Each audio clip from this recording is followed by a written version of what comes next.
Okay, coming to Pakistan, if you were talking about as far as the funding, as far as the justice, environmental justice is concerned, Pakistan hasn't received systematic direct compensation or reparation from a wealthy nation for climate change. Although it successfully championed the creation of the International Loss and Damage Fund in COP27, if you remember that 2022 devastating flood that faced, we are still facing those impacts. You have already mentioned that how this is happening. It has impacted a lot. Children are mostly impacted, women's are mostly affected. There were a lot of people, they had to take refuge elsewhere, and they have not yet settled fully. So huge impact is going on. Should we as a country just wait for the global north that they send us the funds? Obviously that is also important when it comes to the justice. How do you think that we have failed to put our case effectively out there, or we are not able to understand this phenomena correctly? Well, I think the passage of time, Pakistan has improved a lot to present its case, to get access to funds. Unfortunately, that's not happening because the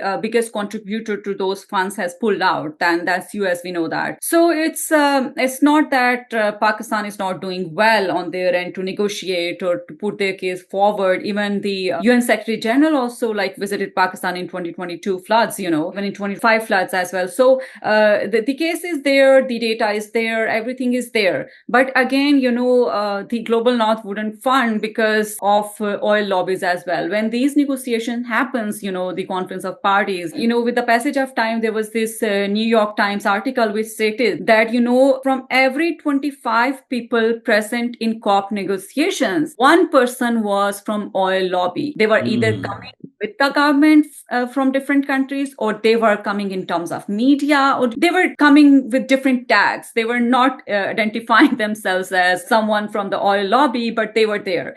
So that kind of impacts the negotiation process, and that kind of, and if you look at under Paris Agreement, this technology transfer thing that, the global north should be giving technology, clean technology to do better for the environment. It's kind of another market, and that involves emissions too. So instead of looking towards global north, we really need to mobilize our local resources, because we are seeing that from past 30 years, we have been negotiating, we are putting our case, and it's not working well. It's working well in terms of short-term projects or smaller projects, but it's not working well in the longer run. But on the other hand, I also see that there are lots of governance problems and policy issues at Pakistan level too, and also the political will. And also I would blame people as well in general, because if you look at a politician, he has to look for votes in next term, after completing 5 years of their government. So when they go back to people and they tell that, oh, I have planted these number of trees, or I have done something for groundwater clean mechanism, or I have done projects on groundwater recharge program, people won't understand, and they would laugh at him. They would want, oh, there should be some bridge or road. They see work in terms of economic development. So we need to reframe and educate our people as well, that how that is really connected to their lives. For example, the air quality that does impact climate change, flooding. This is impacting their lifestyle, agriculture, every aspect of life is impacted because of these things. So it's and policies, those are made by sitting in Islamabad in AC's room, and it doesn't reflect the local community stakeholders in there. So the elite capture in every policy, you would see, and we need to take the real stakeholders who got impacts of climate change in different parts of Pakistan. Because if you look at terrain, it's different. In north, the impact is different because of glaciers, and Sindh, it's drought and sea level rise. In Balochistan, it's water scarcity and drought again, and sometimes flooding. In Punjab, it's flooding and urban flooding. So every province has kind of different kind of climate change challenges. So you need to take stakeholders accordingly and incorporate solution. And instead of looking towards world for modernization, that they would provide some solution and import those solutions for us, we need to go back to our roots. We need to go back to indigenous values.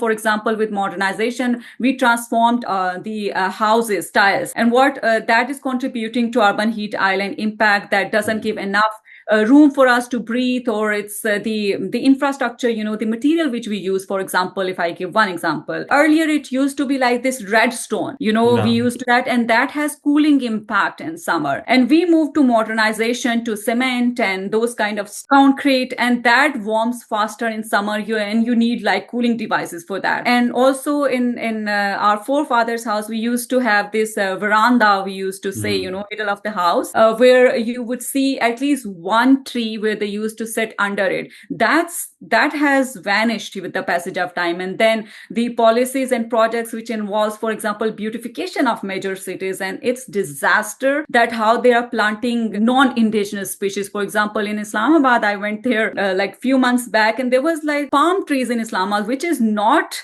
local tree for Islamabad, and in Rawalpindi, in different housing, big housing societies, same was the case, palm trees over there. Like, why we are not planting like kikar, shisham, dharek, these local, I'm saying these local names right now, but we need to plant indigenous species, local species, because that just not, give a kind of microclimate, it makes microclimate better, but also it brings your honeybees, your butterflies, your fireflies, and that has a lot of impact for your overall ecosystem contribution.